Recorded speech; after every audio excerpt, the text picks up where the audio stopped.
Go to the menu at the top of the screen, click Search, and then select Search the Catalog.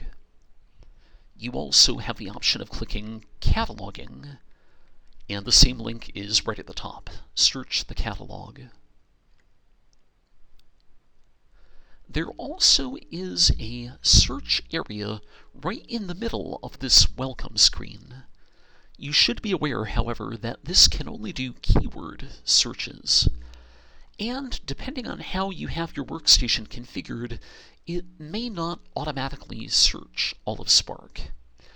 So for right now, or at least until you get much more familiar with searching in Evergreen, leave this area alone. There are a number of different styles of catalog searches available to you. These search styles are divided up between search tabs. First off is the Keyword Search tab.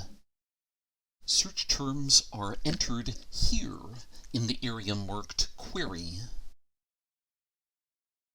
To specify the kind of bibliographic information by which the search will be performed, click the drop-down here. You can do title searches, or author searches, or subject term searches, or series-related searches. Or you can use the generic keyword, which will look everywhere.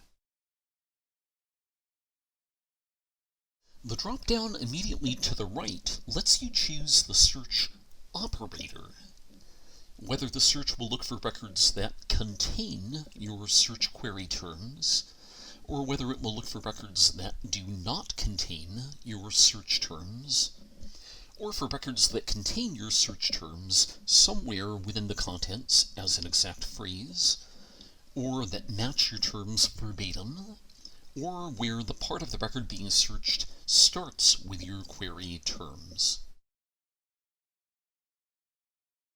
And just to be clear, you need not search by only one field at a time. If you did a keyword search for a general subject, and the system gave you too many search results, you could add a search row by clicking the plus icon here.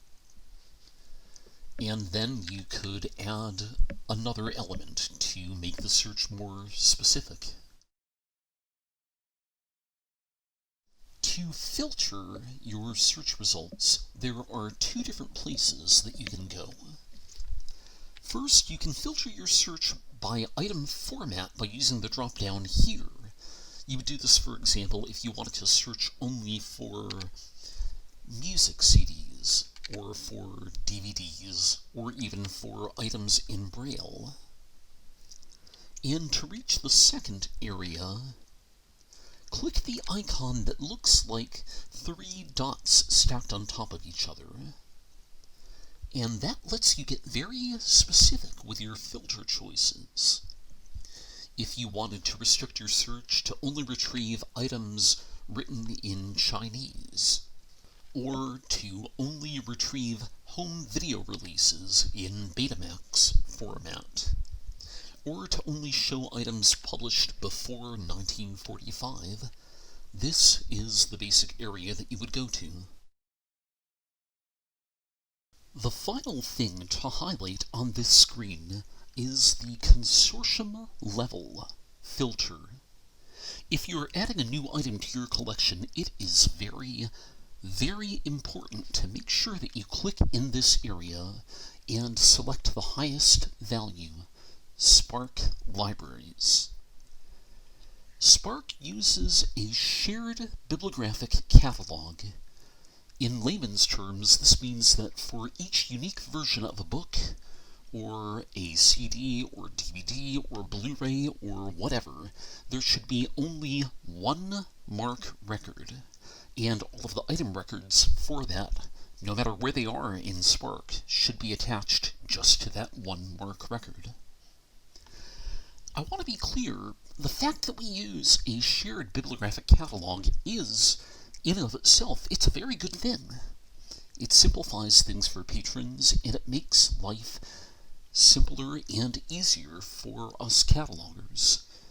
The downside is that when catalogers don't pay attention, or when they make mistakes, or for whatever reason when duplicate MARC records are created, it gets things kind of confusing. So if you're cataloging a new item to your collection, and the Spark catalog already has a MARC record for your item, do not import a new MARC record. Simply attach your holdings to the MARC record already in Spark. Next to the Keyword Search tab is Numeric Search. If you click here, you have the option of searching by ISBN, UPC, or LCCN. For magazines, for periodicals, you can search by ISSN, and there's also the option to pull up records by TCN, title control number, or by item barcode. As before, a reminder, if you catalog something that's new to your collection, set the search library to the highest value, Spark. The third tab is MARC Search. To use this, you need to know your MARC fields very, very well. But as long as you have that knowledge, you can search almost any element of a MARC record. The search that we're seeing on the screen currently would retrieve all records containing a production credit note where Groucho Marx was referenced.